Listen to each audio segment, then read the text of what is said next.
안녕하세요. 게으른 개미입니다.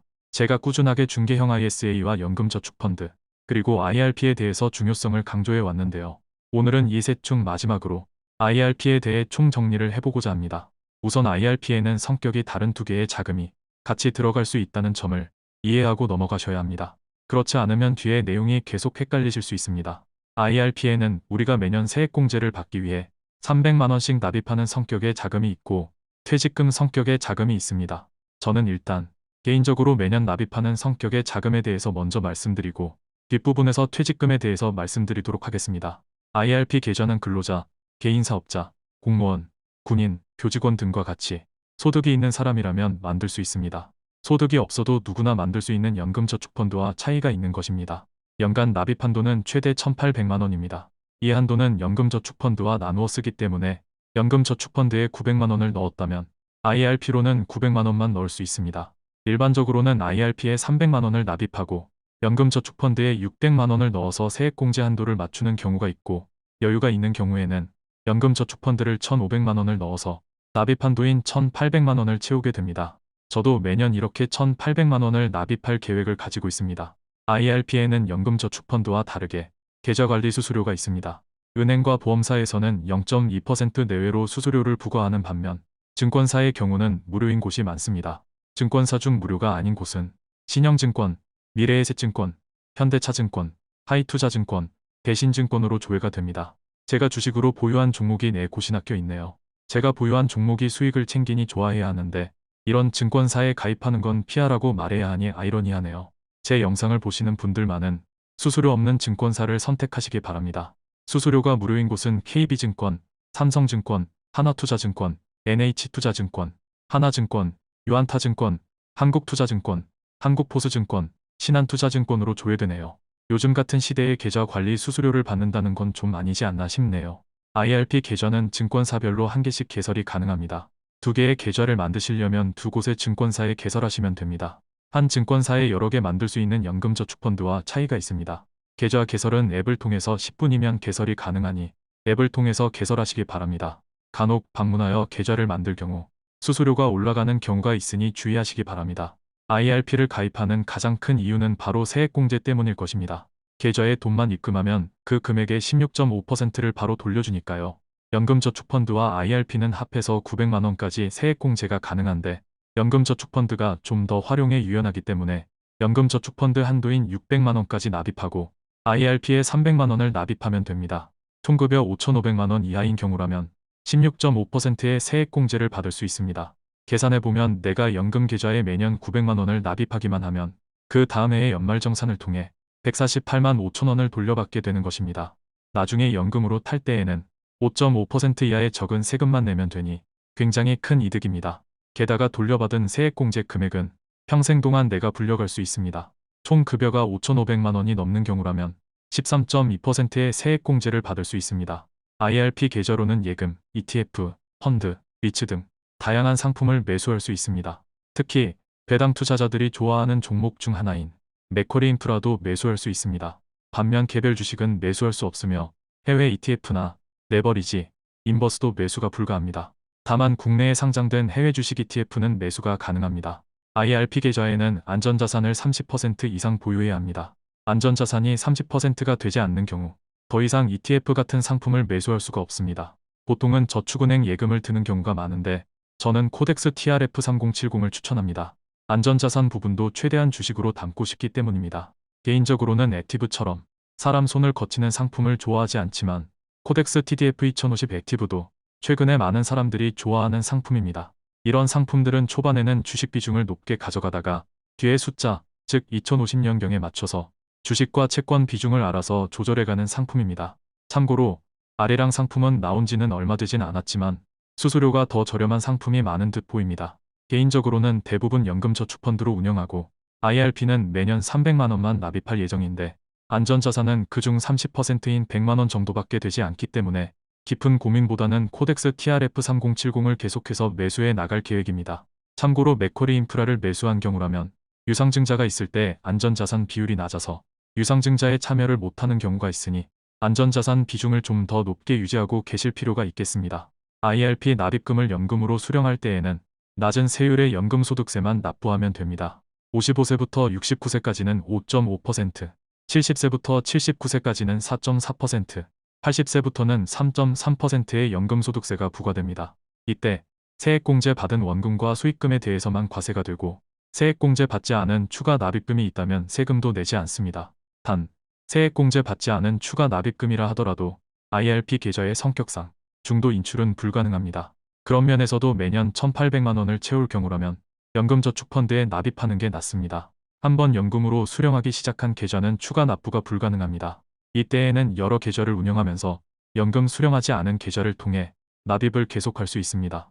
연금으로 수령하기 위해서는 몇 가지 조건이 있습니다. 최소 5년 이상 가입해야 가능하고 55세 이후 10년 이상 연금을 수령해야 저율의 연금소득세를 납부하게 됩니다. 그리고 연 1,200만 원 이상 수령할 경우에는 16.5% 분리과세가 됩니다. 기존에는 연 1,200만 원 연금으로 수령할 경우에는 종합과세로 바로 넘어갔지만 23년부터는 분리과세를 선택할 수 있도록 변경되었습니다.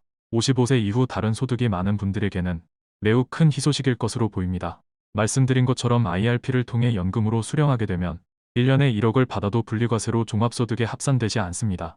또한 현재까지는 건강보험료 산정에도 영향을 주지 않습니다. 이는 연금저축펀드도 마찬가지입니다. 따라서 모든 자산을 오래전부터 연금화시켜 놓으면 배당 ETF에서 연간 배당금이 1억이 나오더라도 금융소득 종합과세자가 되지 않을 뿐더러 건강보험료 추가 납부도 없는 셈입니다. 제가 어떻게 중개형 ISA와 연금저축펀드 그리고 IRP 계좌를 이용해 어떻게 최대로 연금화시키는지에 대해서 궁금하신 분은 기존 영상을 참고해 주시기 바랍니다. 세액공제 한도는 900만 원까지이지만 자금에 여유가 된다면 연간 1,800만 원을 납입해야 이익입니다.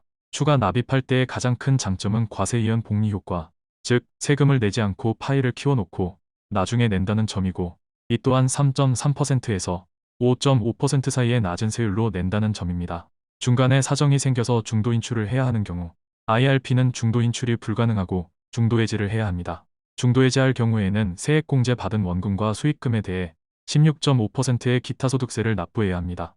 따라서 계좌를 여러 개 운영하는 게 유리합니다.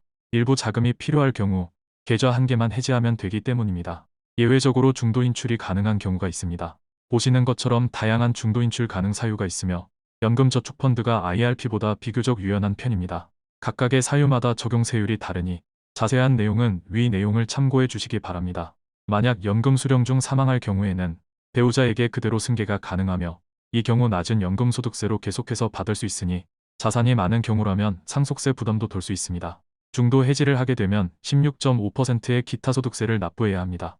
퇴직금을 받은 계좌라면 퇴직금을 IRP로 이체하면서 감면받았던 퇴직소득세는 다시 납부해야 합니다. 연금저축펀드 계좌는 담보대출이 가능한 반면 IRP 계좌는 담보대출이 불가능합니다. 연금으로 수령할 경우에는 먼저 세액공제 받지 않은 원금이 나옵니다. 이 원금은 세액공제를 받지 않았기 때문에 세금도 없습니다. 그 다음으로 퇴직금이 나오게 됩니다. 퇴직금은 얼마를 받더라도 퇴직소득세로 분리과세됩니다. 다음으로 세액공제 받은 원금과 수익금이 나오게 되며 이 금액에 대해서는 5.5% 이하의 연금소득세를 내게 됩니다. 여기에는 퇴직금을 운용해서 얻은 수익도 포함됩니다. 세액공제 받은 원금과 수익금에 대해서만 연 1,200만 원 한도가 적용됩니다. 참고로 공적연금과는 합산되지 않기 때문에 국민연금으로 매년 1,500만 원을 받고 있어도 연금저축펀드나 IRP로 세전 1,200만 원만 넘지 않으면 됩니다. 2025년으로 유예된 금융투자 소득세가 도입된다면 연금저축펀드와 IRP 계좌의 중요성이 더욱 커질 것입니다. 금융투자 소득세란 주식 매매로 5천만 원 이상 수익을 얻으면 수익에 대해 부과하는 22%의 세금을 말합니다. 연금저축펀드와 IRP 계좌의 양도 수익은 연금으로 받을 경우 5.5% 이하의 세금만 납부하면 되기 때문에 금융투자 소득세가 도입되기 전에 연금 계좌의 덩치를 불려놓을 필요가 있습니다. 연금저축과 마찬가지로 IRP 계좌에도 70%에 대해서는 제가 ETF 투자를 추천한다고 말씀드렸는데요. ETF에 투자할 경우 매매 차익과 배당 수익에 대해 5.5% 이내의 연금소득세가 부과됩니다. 연금 계좌가 아닌 일반 계좌의 경우 국내 ETF의 매매 차익이 비과세란 점을 감안하면 약간 손해라는 느낌이 들기도 합니다. 따라서 연금 계좌로는 국내 상장 해외 ETF를 매수하는 분들도 계십니다. 만약 자금이 한정적이라면 무엇부터 납입하는 게 우선일까요? 어떤 상품에 투자하는지, 소득이 얼마인지에 따라 다르겠지만 일반적인 상황이라고 가정한다면 우선 연금저축펀드에 600만 원, IRP에 300만 원을 납입하여 세액공제를 최대로 받는 게 1순위일 것입니다. 다음으로 중개형 ISA에 900만원 정도를 매년 납입하여 3년간 4% 정도의 배당 수익을 얻으면 200만원의 비과세를 풀로 받을 수 있습니다. 다음으로 연금저축펀드에 900만원을 납입하여 연간 1800만원 한도를 채우면 됩니다. 마지막으로 중개형 ISA에 1100만원을 납입하여 수익에 대해 9.9% 분리과세 혜택을 받으면 됩니다. 이렇게 하면 연간 총 3800만원까지는 효과적으로 투자를 할 수 있을 것입니다. 참고로 저의 경우는 IRP 계좌에 아리랑 고배당주와 솔 미국 배당 다우존스를 70%, 코덱스 TRF3070을 안전자산으로 30%를 담아가고 있습니다. 초반에 IRP 계좌는 세액공제와 연금 수령을 위해 개인적으로 납입하는 성격과 퇴직금을 잊지 않은 계좌, 이렇게 두 가지 성격이 있다고 했는데요. 두 번째 성격인 퇴직금에 대해 알아보겠습니다. 퇴직금을 받게 되면 55세 미만인 경우라면 IRP로 이체해야 합니다. 예외적으로 300만원 이하인 경우는 일시금으로 받을 수 있습니다. 55세 이상인 경우라면 퇴직소득세를 모두 납부하고 일시금으로 받을 수 있고 IRP나 연금저축펀드로 이체하고 나서 연금으로 받을 수 있습니다. 저의 경우에는 50세의 은퇴가 목표인데 은퇴 후 퇴직금은 IRP로 수령 후 55세가 되면 연금저축펀드로 이전하여 운용할 계획입니다. 이는 안전자산보다는 최대한 고배당 ETF 투자를 늘리기 위해서입니다. 퇴직금을 연금계좌로 받게 되면 10년 동안은 퇴직소득세가 30%가 감면되고 11년 차부터는 40%가 감면됩니다. 만약 퇴직소득세가 1000만원이라면 300만원을 깎아주는 셈입니다. 게다가 세금을 바로 내는 게 아니고 나중에 연금으로 수령할 때 내면 되니 그동안 내지 않은 세금을 복리로 불려갈 수 있다는 점을 고려하면 혜택은 그 이상인 것입니다. 따라서 조금 번거롭더라도 급한 돈이 아니라면 퇴직금은 반드시 IRP로 받아서 오래오래 나누어 받으시기 바랍니다. 다시 한번 설명드리면 연금 계좌로 퇴직금을 받게 되면 퇴직소득세를 감면받게 되고 이 세금은 또 나중에 내게 되는 장점이 있습니다. 또한 퇴직금으로 받는 연금은 분리과세가 되니 금융소득종합과세자 여부에 영향을 주지 않습니다. 다만 중도 인출이 불가능하므로 세액공제를 받는 IRP에 이체받지 말고 새로운 IRP 계좌를 개설하여 이체받아야 합니다. 최대의 효율과 이익을 노린다면 다음 방법을 추천합니다. 우선 퇴직금은 IRP 계좌를 새로 만들어서 그 계좌로 받습니다. IRP 계좌로 받으면서 퇴직소득세가 30%가 감면되게 됩니다. 55세가 되면 연금저축펀드로 이전하여 100% 배당 ETF로 운용합니다. 필요시 중도 인출도 가능합니다. 계속해서 운용하다가 11년 차부터 본격적으로 연금으로 수령하면서 퇴직소득세를 10% 추가 감면 받으면 됩니다. 지금까지 IRP에 대해서 총정리해드렸습니다. 이렇게 중개형 ISA, 연금저축펀드, 그리고 IRP에 대한 총정리를 마무리하고자 합니다. 중개형 ISA와 연금저축펀드에 대해 궁금하신 분들은 지난 영상을 같이 시청하시면 도움이 되실 듯 합니다. 도움이 되셨다면 좋아요와 구독을 부탁드립니다. 지금까지 게으른개미였습니다. 감사합니다.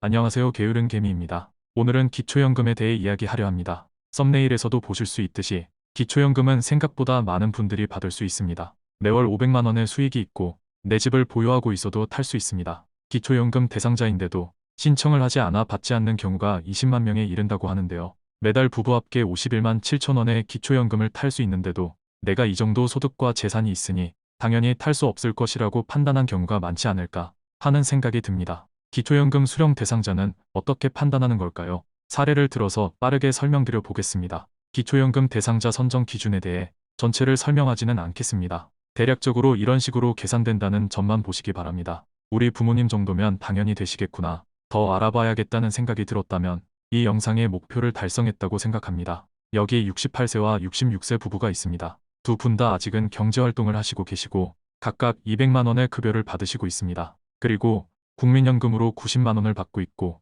광역시에서 3억짜리 아파트를 소유하고 있으며 예금과 주식으로 총 1억원을 보유하고 있어 이자와 배당으로 매월 24만원을 수령하고 있습니다. 보유한 아파트는 주택연금에 가입하여 매월 100만원을 받으시고 계시고 현재까지 누적으로 3천만원을 수령한 상황입니다. 이 부부의 경우는 소득이 514만원에 이르며 주택연금까지 합하면 월 614만원의 현금 흐름을 만들어내고 계십니다. 게다가 아파트도 보유하고 있고 주식과 예금도 1억이나 있으니 이런 경우 기초연금을 못 받을 것으로 생각이 들 수도 있지만 이 경우에도 기초연금 수령자 대상에 들어갑니다. 23년 올해 기준으로 부부의 소득인정액이 월 323만 2천원 이하인 경우 기초연금을 받을 수 있는데요. 소득인정액은 소득평가액과 재산환산액의 합계입니다. 하나씩 계산해 보도록 하겠습니다. 먼저 소득평가액을 계산해 보겠습니다. 남편의 소득 200만 원에서 103만 원의 공제금액을 빼고 0.7을 곱하면 67만 9천 원이 됩니다. 아내의 소득도 마찬가지로 계산하면 67만 9천 원이 됩니다.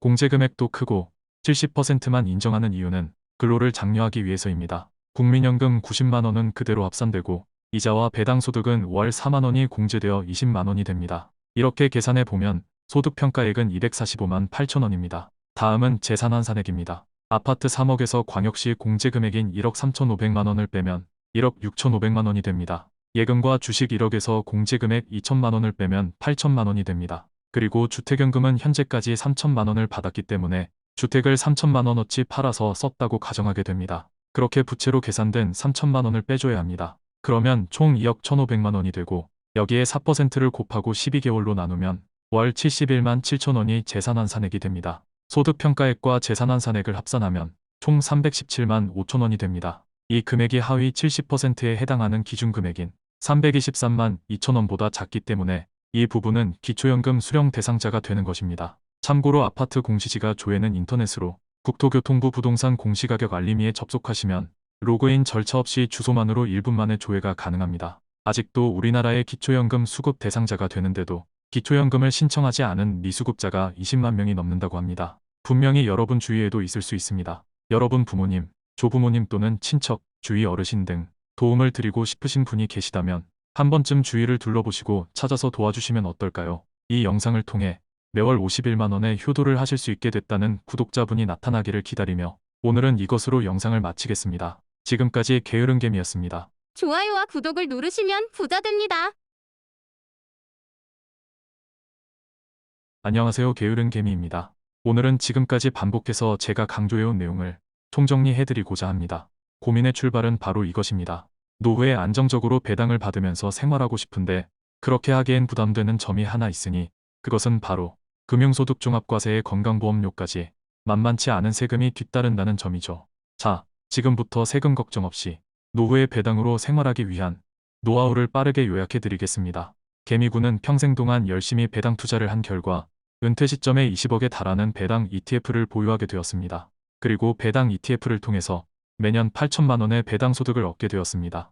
거기에 국민연금으로 매월 100만 원을 받고 있고 그리고 5억 원 정도 되는 아파트를 소유하게 되었습니다. 보통의 경우라면 8천만 원의 배당 소득으로 인해 개미군은 금융소득종합과세자라는 훈장이 새겨지고 매년 다른 소득이 일절 없다고 하더라도 1,400만 원에 가까운 세금을 내야 할 것입니다. 이뿐만이 아닙니다. 개미군은 연 8천만 원에 달하는 배당 소득과 월 100만 원씩 받는 국민연금 그리고 5억짜리 자가주택으로 인해 은퇴 이후 개미군은 건강보험 지역가입자로서 매달 75만 7,750원의 건강보험료도 내야 합니다. 1년으로 환산하면 총 909만 3천 원의 건강보험료를 납부해야 하는 것입니다. 매년 8천만 원의 배당금은 받고 있지만 세금과 건강보험료를 떼고 나면 결국 개미군은 5,102만 원을 받게 될 것입니다. 5천만 원이 넘는 이 돈도 큰 돈이긴 하지만 40% 가까운 돈이 세금으로 나가는 상황은 그리 달가운 상황은 아닐 것입니다. 그럼 세금과 건강보험료를 어떻게 하면 줄일 수 있을까요? 그 비밀은 바로 금융자산에 있습니다. 20억에 해당하는 금융자산을 미리미리 준비한다면 세금과 건보료 부담을 확 줄일 수 있습니다. 만약 개미군이 금융자산을 이렇게 가지고 있다면 어떻게 될까요? 연금저축펀드 계좌에 19억을 가지고 있고 IRP 계좌에 8천만 원을 가지고 있고 중개형 ISA 계좌에 2천만 원을 가지고 있다고 생각해 봅시다. 그렇다면 김군은 매년 배당을 8천만 원을 받더라도 금융소득은 하나도 없는 셈이 됩니다. 금융소득종합과세자도 아닐 뿐더러 배당으로 인해 추가되는 건강보험료는 없을 것입니다. 여기서 여러분은 두 가지 의문점이 생길 것입니다. 연금저축펀드와 IRP에는 매년 1,800만 원 밖에 납입할 수 없고 그렇다면 30년을 모아도 고작 5.4억 밖에 안 되는데 어떻게 20억을 모을 수 있는가가 첫 번째 의문일 것입니다. 그리고 두 번째 의문은 바로 이것일 것입니다. 연금계좌의 성격상 매년 1,200만 원 이하로 수령해야 연금소득세를 3.3%에서 5.5%의 저율로 내는데 50년을 탔어도 고작 6억밖에 받지 못하게 되고 그렇다면 열심히 모아놓고 쓰지도 못하게 되는 거 아니냐고요. 첫 번째 질문에 대한 답을 먼저 해보겠습니다. 이에 대한 노하우는 바로 중개형 ISA를 활용하라입니다. 중개형 ISA에는 매년 2천만 원씩 납입할 수 있는데요. 3년만 지나면 해지하고 다시 가입할 수가 있습니다. 즉 3년 동안 6천만 원을 납입하고 해지 전에 그 해에 2천만 원을 납입하고 해지하면 8천만 원이 될 것입니다. 그리고 중개형 ISA를 만기 해지할 때 연금저축펀드에 이전하는 것을 허용해주고 있는데 바로 이 제도를 이용하는 것입니다. 이때 연금저축펀드에 넘기는 금액에 대해서는 최대 3천만 원까지는 10%인 300만 원에 대해 추가 세액공제까지 해주고 있습니다. 게다가 3년마다 이 계좌에서 얻은 수익 200만 원에 대한 비과세 혜택도 추가로 얻을 수 있습니다. 노인 빈곤 문제 해결을 위해서 정부는 이처럼 개인연금을 최대한 활용하도록 정책적으로 유도하고 있는 것입니다. 이렇게 3년마다 8천만 원을 연금저축펀드에 넘기고 다시 곧바로 계좌를 개설해서 다시 매년 2천만 원씩 납입해가면 됩니다. 이렇게 하면 중개형 ISA를 이용해 3년마다 8천만 원과 수익금을 넘길 수 있습니다. 즉, 매년 연평균 2,666만 원을 연금저축펀드로 넘길 수 있고, 여기에 연금저축펀드와 IRP에 원래 연간 납입 한도인 1,800만 원을 꾸준히 납입한다면 30년이 지나면 합산 원금만 13.4억이 될 것입니다. 연금 계좌로 넘기게 되면 매년 세액공제를 받을 수 있고, 연금을 받기 전까지는 배당에 대한 세금 없이 계속 원금을 불려나갈 수 있으며, 연금을 받을 때도 3.3%에서 5.5%의 저율의 세금만 내면 되며, 금융소득종합과세자나 건강보험료도 낼 필요가 없습니다. 30년간 원금만 13.4억이니 그동안 불어난 금액을 생각하면 20억, 아니 30억도 넘었을 확률이 큽니다. 부부가 같이 이렇게 하면 이론적으로는 50억, 60억도 가능할 것입니다. 즉, 돈이 부족한 게 문제이지 방법이 없어서 못하는 것은 아니라는 것이죠. 이어서 두 번째 질문에 대한 답을 해보겠습니다.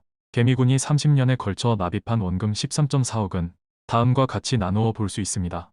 세액공제 혜택을 받은 금액은 총 3억 원이고, 세액공제 혜택을 받지 않고 추가로 납입한 금액은 총 10.4억 원입니다. 이 두 가지 성격의 자금을 계좌 두 개로 나누어 관리한다면 원하는 계좌에서 원하는 금액을 인출할 수 있는데요. 세액공제를 받지 않은 10.4억에 대해서는 인출액의 한도가 없습니다.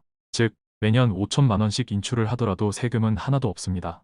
이렇게 5천만 원을 매년 인출한다면 20년 이상 넘게 인출할 수 있습니다. 다시 말해, 세액공제 혜택을 받은 3억과 그동안 얻은 수익금에 대해서만 연간 1,200만 원 한도가 적용되며, 이 한도 내에서 연금을 받는다면 3.3%에서 5.5% 사이의 저율 과세만 내면 됩니다.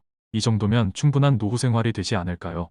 게다가 매월 국민연금도 100만 원씩 받고 있다고 가정했으며, 퇴직금이 있다면 퇴직금 원금에 대해서는 10년 이상 분할로 수령할 수 있습니다. 물론 퇴직금의 경우도 마찬가지로 금융소득종합과세나 건강보험료에 전혀 영향을 끼치지 않습니다. 이렇게 연금 계좌를 활용한다면 지역가입자라 하더라도 건강보험료는 월 22만 4천 원으로 매년 269만 원만 내면 됩니다. 일반 계좌에서 투자할 때보다 640만 원이나 줄어든 셈입니다. 하지만 사실 개미군은 건강보험료 피부양자도 가능한 상황입니다. 왜냐하면 피부양자 조건에 금융자산은 재산으로 들어가지 않기 때문입니다. 연금 계좌를 활용하다 보니 연금소득도 소득으로 들어가지 않습니다. 재산은 주택 5억 원만 들어가고 소득은 국민연금으로 받는 1,200만 원만 들어가게 됩니다. 노란색이 피부양자 요건인데, 개미군은 빨간 점 부분에 해당되어 건강보험료 피부양자가 되어 건강보험료도 한 푼도 내지 않게 될 수도 있는 것입니다. 김군은 연금 계좌를 꾸준히 관리해 옴으로써 20억의 금융자산을 보유하게 되었음에도 개미군은 금융소득종합과세자도 되지 않았고, 건강보험료도 크게 줄일 수 있었으며 배당 받을 때마다 내는 세금도 없습니다. 추후에 금융투자소득세가 도입되어 5천만 원 이상 매매 차익의 20%의 세금이 도입되더라도 연금 계좌에서는 이 세금도 낼 필요가 없습니다. 개미군이 낼 세금은 연금을 탈 때 3.3%에서 5.5%의 연금소득세만 내면 되며, 그것도 세액공제를 받지 않은 원금은 비과세로 제외됩니다. 개인연금의 건강보험료를 부과하는 방식으로 바뀌는 게 걱정되시나요? 저는 크게 걱정하지 않습니다. 우선 국민연금이나 공무원연금도 건강보험료를 계산할 때 연금의 절반만 소득에 합산하여 부과하고 있는 걸 감안했을 때 사적연금의 건강보험료를 부과하는 것으로 바뀌더라도 징수액은 공적연금과 같거나 그보다 낮을 것이란 생각입니다. 왜냐하면 국민연금과 공무원연금은 의무적으로 가입해야 하는 연금이고, 개인연금은 가입해도 되고 안 해도 되는 연금이기 때문입니다. 만약 개인연금에 대한 불이익이 크다면 누가 가입을 할까요? 이득이 없어진다면 사적연금 시장은 급격히 축소될 것이고, 그러면 노인 빈곤 문제를 해결해야 할 정부 입장에서는 더 큰 문제겠지요. 실제로 정부는 최근까지 계속해서 개인연금 혜택을 늘려가고 있습니다.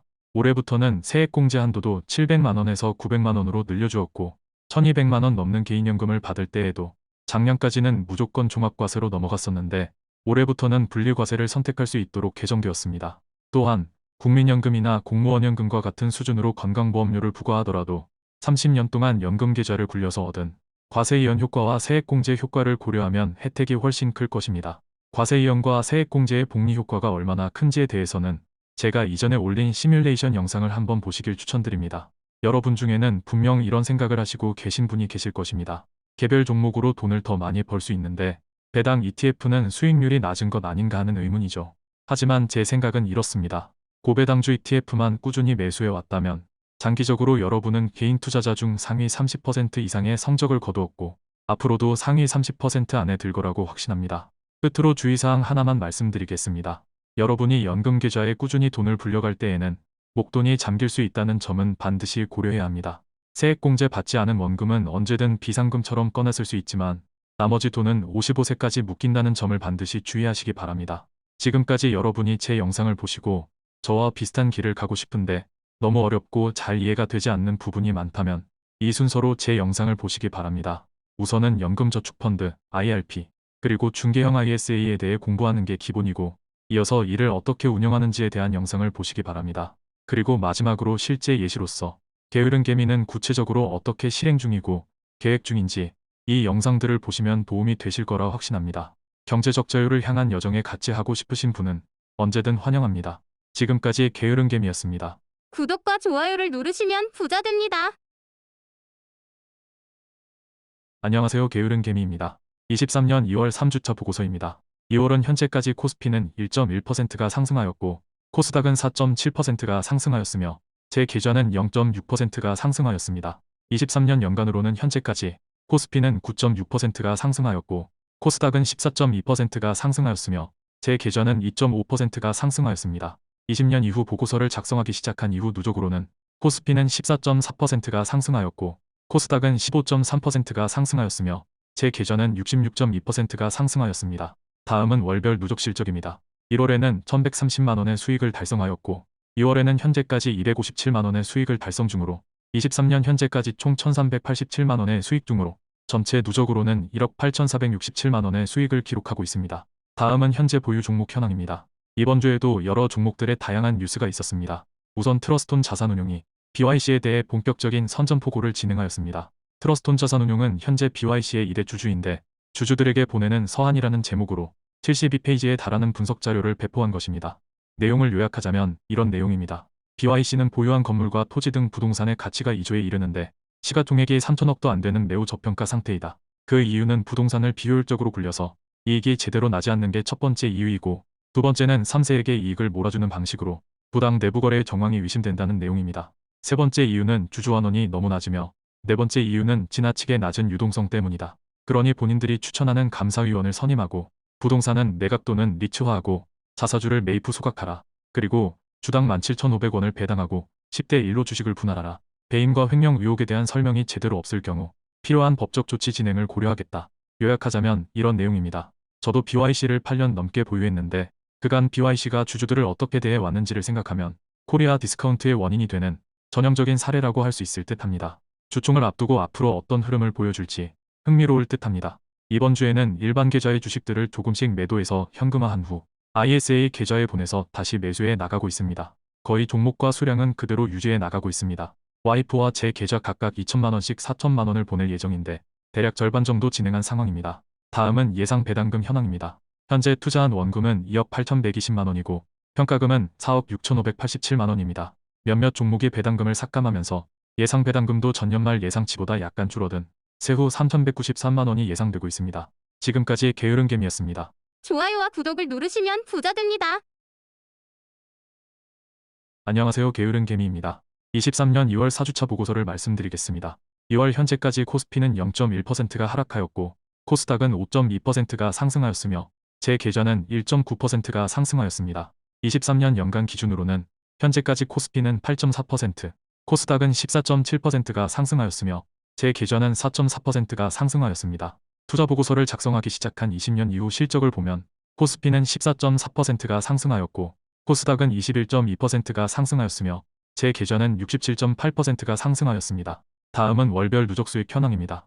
23년 1월에는 1,130만원의 수익을 달성하였고 23년 2월에는 현재까지 845만원의 수익을 달성하여 23년 연간 기준으로는 1,976만원의 수익을 나타내고 있습니다.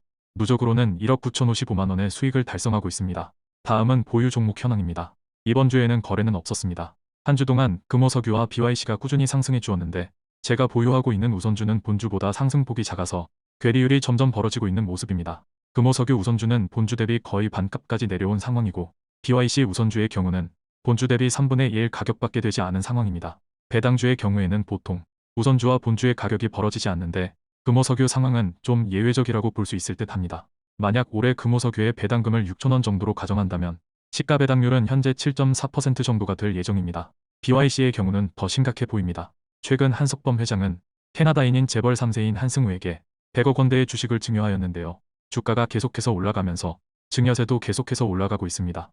증여만 마친다면 더 이상 주가를 눌러야 할 이유도 사라져 배당이 늘어날 가능성이 높지 않을까도 생각해 봅니다.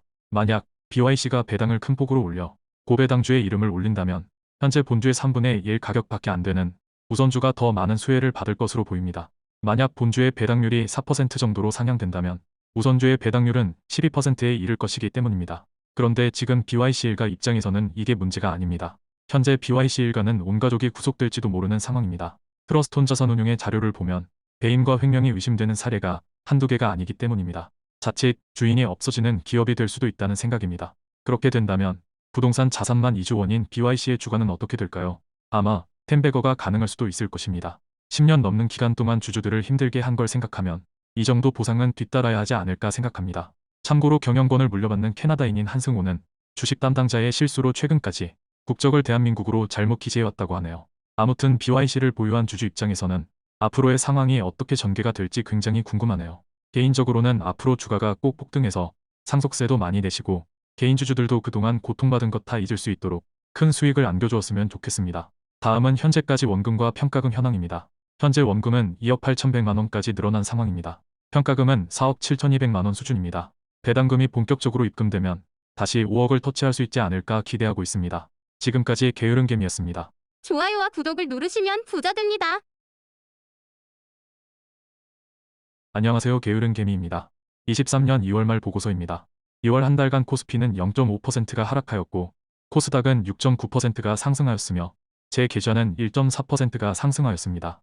23년 연간으로는 현재까지 코스피는 7.9%가 상승하였고 코스닥은 16.5%가 상승하였으며 제 계좌는 4.0%가 상승하였습니다. 투자보고서를 작성하기 시작한 20년 이후 누적 실적을 보면 코스피는 13.9%가 상승하였고 코스닥은 23.2%가 상승하였으며 제 계좌는 67.1%가 상승하였습니다. 다음은 월별 누적 현황입니다. 23년 2월은 648만원의 수익으로 현재까지 누적 수익은 1억 8,858만원을 나타내고 있습니다. 이번 달에는 솔 미국 배당 다우존스를 신규로 매수하였습니다. 올해부터는 연금저축펀드와 IRP 계좌를 연간 납입 한도인 1,800만원씩 아리랑 고배당주와 솔 미국 배당 다우존스를 매수해갈 예정이며 IRP 계좌의 안전자산은 코덱스 TRF3070으로 계속해서 채울 예정입니다. 하나는 올해 지배순이익이 1.3조를 기록했습니다. 시가총액은 2조이니 PER 값은 1점대에 불과합니다. 그런데도 배당금은 고작 총 737억을 발표했네요. 정말 어처구니가 없을 지경입니다. 전 세계에 이렇게 싼 기업이 또 있을까 하는 생각입니다. 한편으로는 얼마나 경영진이 무능하고 주주 보기를 우습게 운영했으면 이 지경까지 올 수 있나 싶기도 하네요. 아무리 그렇다 쳐도 지배순이익 기준 PER 값이 1점대라는 게 우리나라 말고 가능할까요? 하나사무비 기준으로는 배당률도 5.6%에 이릅니다. 하나사무비를 사고 손해보면 내가 다 책임진다고 하고 싶을 정도로 정말 너무너무 싼 기업입니다. 책임진다는 이야기는 아니니 오해 없으시길 바랍니다. 다음은 원금과 평가금 현황입니다. 현재까지 투입된 원금은 약 2.8억 원이고 평가금액은 4.7억을 나타내고 있습니다. 3월에는 주주총회가 많이 이루어지는 달입니다. 올해에는 더 많은 배당과 자사주 매입 소각 같은 좋은 소식이 함께하는 3월이 되기를 기대합니다. 지금까지 게으른개미였습니다. 좋아요와 구독을 누르시면 부자 됩니다.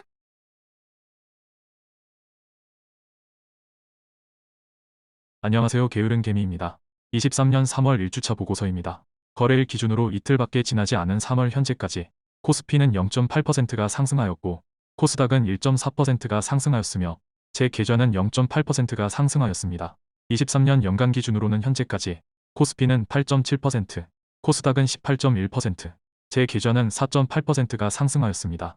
누적 실적은 코스피가 14.8%, 코스닥은 24.9%, 제 계좌는 68.3%가 상승하였습니다. 다음은 월별 누적 수익 현황입니다. 3월은 현재까지 356만원의 수익을 기록하고 있으며 23년 누적으로는 3,235만원의 수익을 보고서를 작성하기 시작한 이후로는 1억 9,214만 원의 수익을 기록하고 있습니다. 다음은 보유 종목 현황입니다. 이번 주에는 솔 미국 배당 다우존스에서 받은 배당금으로 다시 솔 미국 배당 다우존스 한 주를 매수했을 뿐 다른 거래는 없었습니다. 오늘은 보유 종목들을 비중 순으로 간단하게 코멘트하는 시간을 가져보려 합니다. 먼저 제가 가장 큰 비중으로 보유하고 있는 금호석유 우선주는 아마도 곧 배당금을 발표할 듯 합니다. 개인적으로는 7,000원 정도를 예상하고 있습니다. 최근에 본주는 상당히 많이 올라왔는데 우선주는 그리 상승하지 못해 조금 아쉬운 상황입니다. 다음은 신영증권입니다.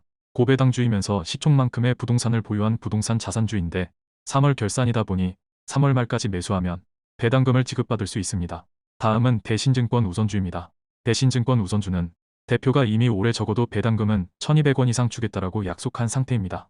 현재 성적은 마이너스 26%를 찍고는 있지만 두 번의 배당금을 받은 것을 고려하면 아주 약간 마이너스 상태일 것입니다. 배당주는 바로 이런 점 때문에 굉장히 안정감을 줍니다. 마이너스 30%가 찍히더라도 시간을 무기로 배당을 차곡차곡 받다 보면 3년, 4년, 5년이 지나면 어느새 배당금만으로 30%를 받아버린 셈이 되기 때문입니다. 다음은 한화사무비입니다. 지난번에 말씀드렸듯이 전 세계에서 가장 싼 종목이 아닐까 생각합니다. 지주회사는 원래 그렇다. 상속을 위해 주가를 눌러서 그렇다. 이런저런 이유는 끝도 없이 많습니다. 그 많은 이유를 다 고려하더라도 시가총액이 2조인데 지배순이익이 1.3조인 상황은 정상적인 상황은 아니라고 생각합니다. 3년 동안 받은 배당금만으로 이미 15%는 수익권이지만 저는 시간을 무기삼아 기다릴 줄만 안다면 어느새 2배, 3배로 불어나리라 생각합니다. 좋은 예시가 바로 BYC입니다. 제가 BYC에 투자한 지는 거의 10년 가까이 되는 듯 합니다. 중간에 본주와 우선주의 괴리율이 벌어지면서 우선주로 갈아타긴 했지만 끈을 놓지는 않았습니다. 10년을 기다리니 이제서야 조금씩 꿈틀대네요. 배당도 작년 1,500원에서 올해 3,000원으로 2배를 올렸습니다. 그간 경영진의 행태가 어떠했는지도 중요하지만 무엇보다 중요한 건 싸냐 비싸냐라고 생각합니다. 회사가 가치에 비해 싸면 저는 사고 싶은 마음이 듭니다. 이렇게 수익을 얻든 저렇게 수익을 얻든 투자만 성공하면 되는 것이니까요. 이런 식으로 BYC는 몇 년만 더 주주 친화적으로 개선되면 고배당주와 배당 성장주 대열에도 오를 수 있을 듯 합니다. 10년 가까이 BYC를 보유하는 동안 고통스럽지 않았냐고요? 전혀 그렇지 않았습니다. 오르기를 기다리는 동안 지루하긴 했어도 마음은 아주 편했습니다. 시가총액은 3천억이지만 BYC가 보유한 부동산 가치는 2조가 넘는다는 것을 알고 있었으니까요. 다음은 미래에셋증권 이우비입니다. 하나사무비와 같이 최소 배당 조건이 붙은 우선주입니다. 어느 정도 안전마진이 보장되어 있다고 보면 됩니다. 미래에셋은 배당도 많이 주고 자사주 매입과 소각도 적극적으로 펼치고 있는 만큼 시간이 지나면 가치가 쭉쭉 올라가리라 생각합니다. 다음은 현대차증권입니다. 증권업이 요즘 힘을 내지 못하고 있지만 증시가 오르는 시기에 맞춰 다시 상승할 것입니다. 그동안 배당금이나 받으면서 기다리면 되는 것입니다. 다음은 아리랑 고배당주입니다. 이 종목은 앞으로도 연금 계좌로 계속 많이 더 사야 하는데 주가가 오르면 올라서 좋고 내리면 싸게 더 살 수 있으니 좋은 종목입니다. 다음은 인상가입니다. 그동안 많은 투자가 있어서 작년 실적은 조금 떨어졌지만 투자가 성과를 보이기 시작할 올해는 성장이 기대되는 기업입니다. 다음은 태광산업입니다. BYC와 같은 종류라고 보시면 됩니다. 절대 손해보지 않을 수 있는 기업입니다. 왜냐고요? 안 오르면 자식에게 물려줄 거거든요. 어떤 가치 투자자가 PBR 0.17배 기업을 사지 않고 배길 수 있을까요? 다음은 DB금융투자입니다. 현재 마이너스 41%를 나타내고 있습니다. 방금 말씀드린 것처럼 이 종목도 증권업의 해뜰 날이 오기를 기다리고 있습니다. 다음은 LX홀딩스입니다. 올해 처음으로 배당을 지급하는 기업으로 배당률이 조금 아쉽긴 하지만 계속해서 늘려주길 기대하고 있습니다. 다음은 HD현대입니다. 미래 실적이 기대되는 기업인데 계속되는 계약 실적에 비해 주가는 아주 천천히 올라가고 있네요. 다음은 이베스트투자증권입니다. 마찬가지로 중소형 증권주들은 주식시장이 화랑이 될 때까지 배당만 받으면서 지켜보려 합니다. 다음은 이마트입니다. PBR이 0.3배 밖에 되지 않는 자산주에다 스타벅스 코리아 지분을 가지고 있는 알짜 기업으로 시가총액은 3조에 지배순이익은 1조에 가까운 기업입니다. 배당률이 조금 아쉽다는 생각입니다. 다음은 우리기술투자입니다. 업비트의 지분가치만으로도 시총을 뛰어넘는다는 것이 투자 포인트였는데 가상화폐 시장이 급격하게 쪼그라들면서 현재 가장 큰 마이너스를 나타내고 있습니다. 다음은 솔 미국 배당 다우존스입니다. 한국형 HD로 미국 주식으로 구성된 월배당 ETF입니다. 연금 계좌에서 꾸준히 모으고 있는 종목입니다. 다음은 NH투자증권 우선주입니다. 소액이긴 하지만 3년간의 배당금과 20%대 수익을 안겨주고 있는 종목입니다. 다음은 신한지주입니다. 4대 금융지주 중 하나로 적극적인 주주 환원이 돋보이는 종목입니다. 다음은 코덱스 TRF3070입니다. IRP 계좌에서 안전자산 30%를 채우는 종목입니다. 안전자산으로 매수할 수 있는 종목 중 그나마 주식 비중이 높으면서 수수료가 낮은 종목이라고 할 수 있습니다. 마지막으로 SK우선주입니다. 자산가치, 수익가치, 배당가치 모두 안정적인 우선주입니다. 다음은 원금과 평가금 현황입니다. 현재 원금은 약 2억 8,100만 원이고 평가금은 4억 7,300만 원을 나타내고 있습니다. 지금까지 게으른 개미였습니다. 좋아요와 구독을 누르시면 부자 됩니다.